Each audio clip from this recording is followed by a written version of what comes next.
প্রিয় দর্শক, পর্দায় আপনারা যাকে দেখতে পাচ্ছেন তিনি এশিয়ান টিভির সাংবাদিক নামধারী দুর্বৃত্ত মেহেদী হাসান কবির।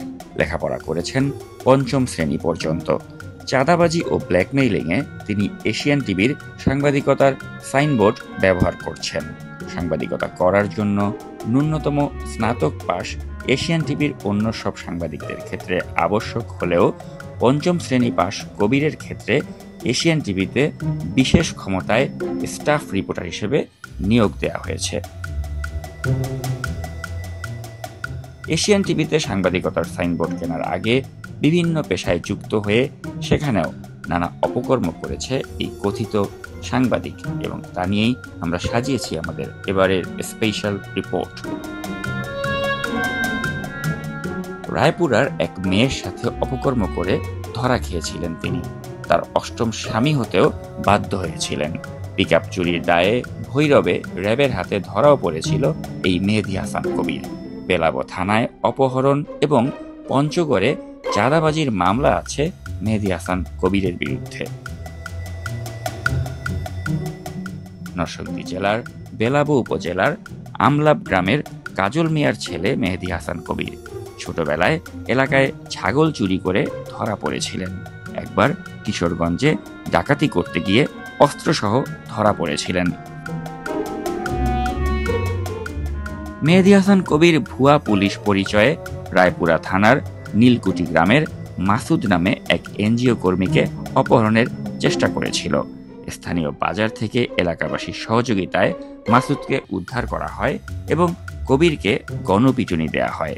এ সময় কবিরের সাথে অস্ত্র ছিল বলে এক প্রত্যক্ষদর্শী জানায়। এছাড়াও বিমার টাকা আত্মসাতে ধরা পড়ে ৭ থেকে ৮ মাস জেলও খেটেছিলেন তিনি।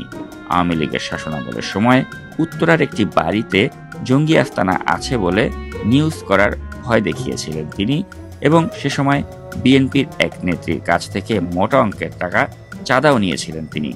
অল্প শিক্ষিত হলেও এশিয়ান টিভিতে টাকার বিনিময়ে নিয়োগ নিয়ে এখন সাংবাদিকতার সাইনবোর্ডকে কাজে লাগিয়ে নানা অপকর্ম করে আসছে এই মেহেদী হাসান। তিনি চলাফেরা করেন দামি গাড়িতে।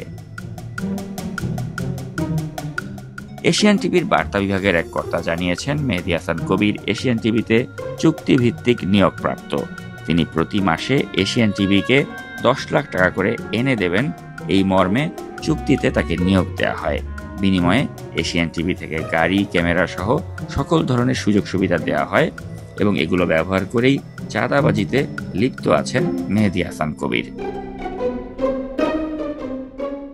ক্রাইম রিপোর্টার পরিচয় দিয়ে বিভিন্ন জায়গায় চাঁদাবাজি করা এই মেহেদী হাসান কবির গভীর রাতে তার দলবল ও ক্যামেরা ইউনিট নিয়ে তার টার্গেট করা ব্যক্তিদের বাড়ির সামনে গিয়ে ক্যামেরা বুম দেখিয়ে ভয়ভীতি দেখান।